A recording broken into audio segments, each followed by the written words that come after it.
All right, beautiful. So let's talk about the objection of I need to think about it. So like Yeah. this is by far the most common objection that people get, and it's also like super vague, you know.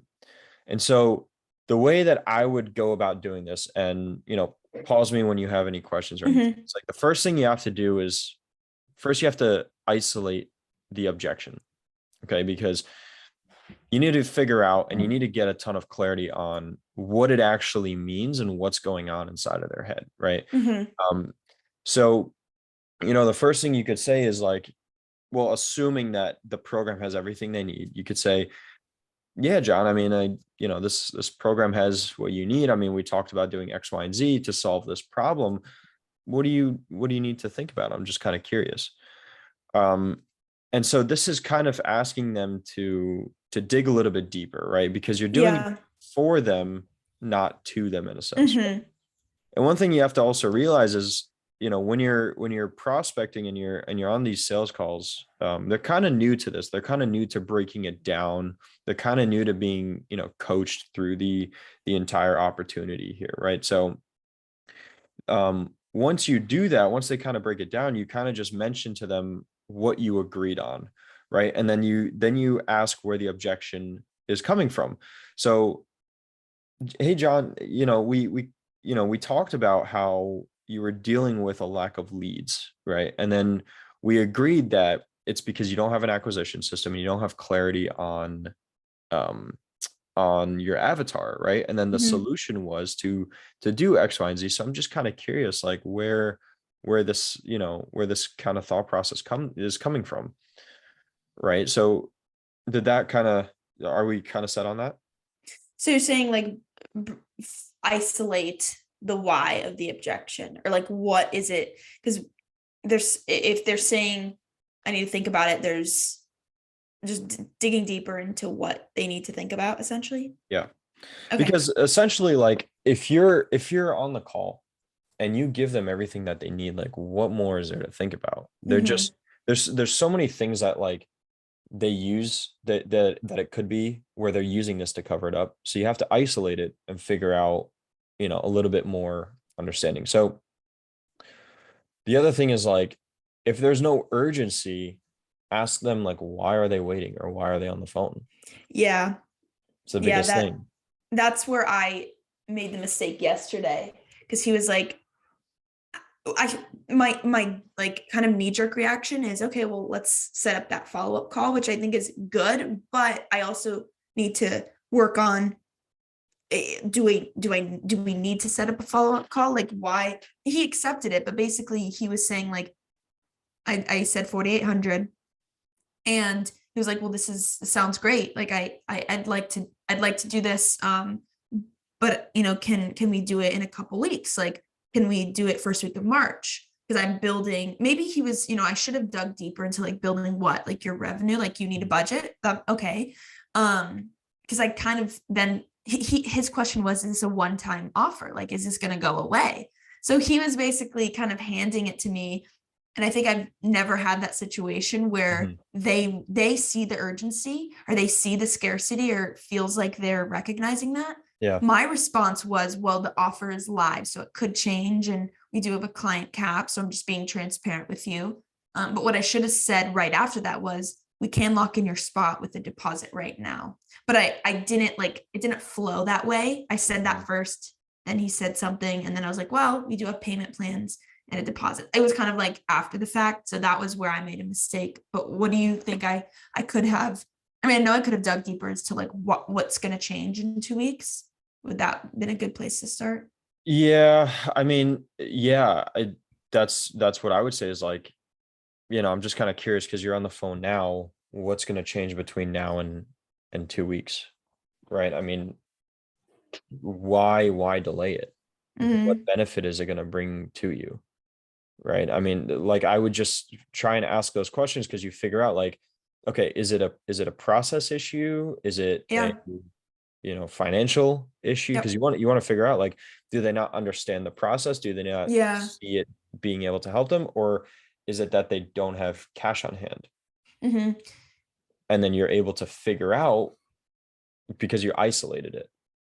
Yeah, yeah, that's interesting. We're talking about that now because I didn't do that yesterday, and I Mhm. felt right after. I was like, yeah, even though I set up the follow-up call and we had a great call, there I learned I missed that opportunity. So that It's is okay. definitely, yeah, what I want to focus on, because I read the part of the, Russell's book where he says like money replenishes but time doesn't. Like and I don't have to say that word for word, but leaning into like what's going to change. And I know for me, when I have said that to people, it's like the underlying reason was I didn't feel understood. Like he just kind of pitched me and I was like, okay, well, sounds interesting, but like he didn't, I didn't form an opinion because he didn't. Well, I did form an opinion, and it was that he didn't understand me or I didn't feel understood. So I felt like yesterday he did feel understood, but I should have probably dug deeper because it could have been a financial thing. I mean, that's kind of what it felt like, but I because what I said was, money aside, do you see this helping you? Like, I just want to get your perspective. He's like, oh, I absolutely do. I know I need this. So then when he says that, what do you think is a good segue for me to say? Mhm. So it seems like they believe in the process. Mm-hmm. Then I would say, okay, so if I'm not mistaken here, it sounds like this is a financial thing. Mm, Now, what you want to do is it's super important to break it down with them. So there's something that I like to do where you kind of ask them like the cash on hand kind of thing, right? So the first thing you want to do is make sure all the decision makers are on the call. Otherwise, the info is just going to get lost, right? mm, But what I'm going to start testing and doing is you ask their cash on hand after you drop the price, because sometimes when you ask before, it's kind of like, you're trying to see how much you can charge them in a mm, sense. You know what I mm-hmm. mean? Right. So that being said, now you ask them, if it's financial or if it's something else, right? Um, then if it's like, a return on investment, or like a return on investment worry, or if it's a cash on hand worry, like Yeah. AKA process or financial, right? And so you're basically trying to isolate it and then handle it, right? Um, and then just like review the answers that they gave you, break down their cash, break down their revenue, right? So Mm, it's a cash issue. Okay, cool. Let's break that down a little bit. Um, how much cash on hand are you working with right now? mm-hmm. 20,000. Okay, no problem. And so how much expenses in the business plus your personal life do you have? 10,000. Okay. So it'd be fair to say that you're profiting about, or you will have about 10,000 left. And how much is the business producing? 10,000. Okay, so you're making 10,000 and you're going to have another 20,000, and our offer is 7,800, Mm-hmm. right? So you're kind of isolating it to make it Yeah. work for them, right? You're working with them on it, and they're new to something like this because people don't usually do that, right? And it just takes the friction out Mm-hmm. in a sense. What's the story when we were talking the other day and you were saying the storytelling aspect, breaking false beliefs? Where did that kind of fall into place with this, in your opinion? Storytelling aspect and breaking false beliefs. Yeah, I'm just looking back. I said, how can I break false beliefs better with my offer? You said storytelling. The client had this false belief Good to accept. question. Okay, Yeah. so when a client comes up with an objection, a lot of the times it's a false belief. Oh, like, I'm not too sure if this would work for our industry. Cool, no problem. So we actually had this client, Lexi, and when we introduced her to the mechanism of LinkedIn, she wasn't too sure if her audience was on there. And I told her that, like, it's a platform that has millions of people on there. You can hyper target, you could do X, Y, and Z. These are the features that you could do with the platform. And I'm 100% positive and confidence that we can definitely find your audience on there, especially if we're able Yeah. to target it properly, right? And then we actually had a client who was in that same position, right, who wasn't sure that they had an audience on there. And then once we brought on the personalized system, they were able to pull in X amount of revenue, right? So you kind of just show them a case study of someone who was in that same position and tell them the story Yeah. that like they used to be here. Here's the transformation. I'm just writing that. Yeah, that was a good question. Mhm. The other thing that I did want to cover is that you want to figure out if there's a disconnect between their actions and their goals. So like, what they're doing versus where they're trying to get to.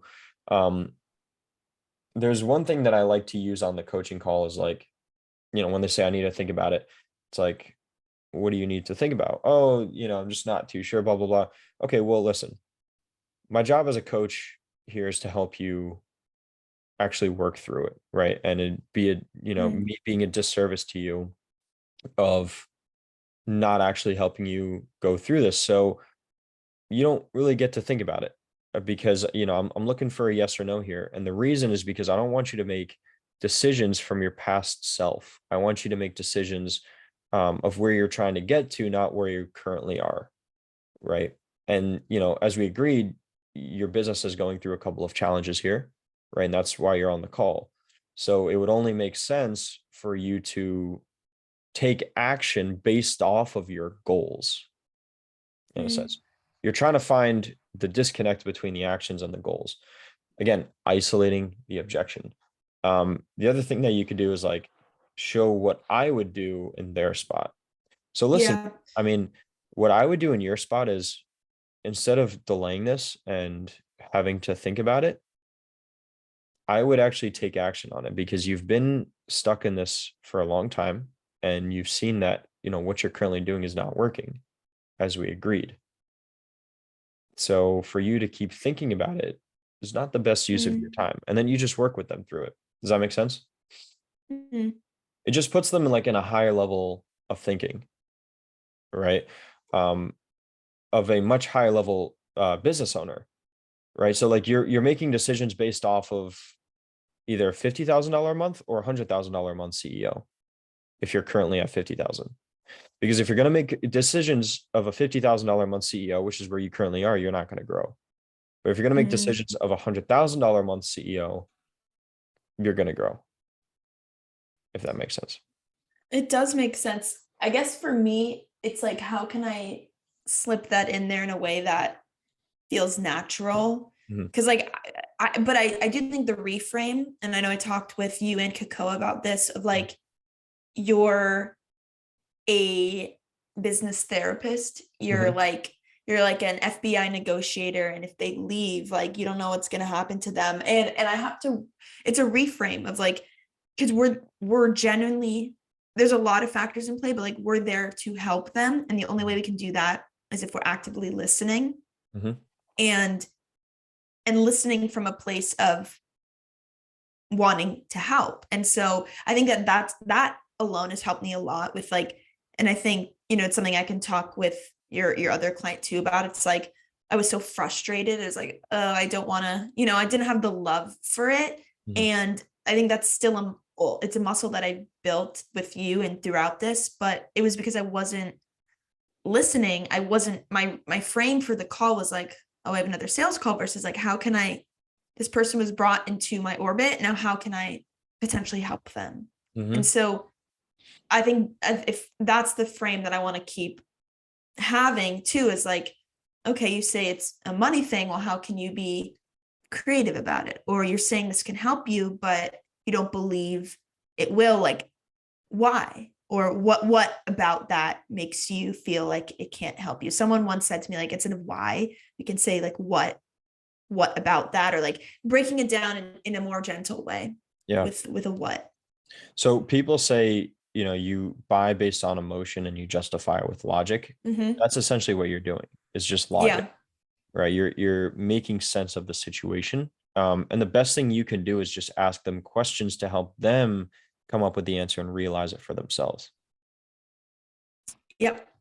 Does that make sense? Yeah, it's been, yeah, that's been like the biggest thing where I've just been digging deeper. because it's coming from a place of like, and Jeremy talks about this too. It's like, it's a song, like it's a wave. Like you, yes, you want to, I feel like the first year and a half, I was asking questions from a script because with the good intentions of, oh, I want to make sure I'm asking the right questions, but there's a time and a place. Like if they bring up finances right away, or if they bring up a past issue, well, I want to talk about that. Like that's at the forefront.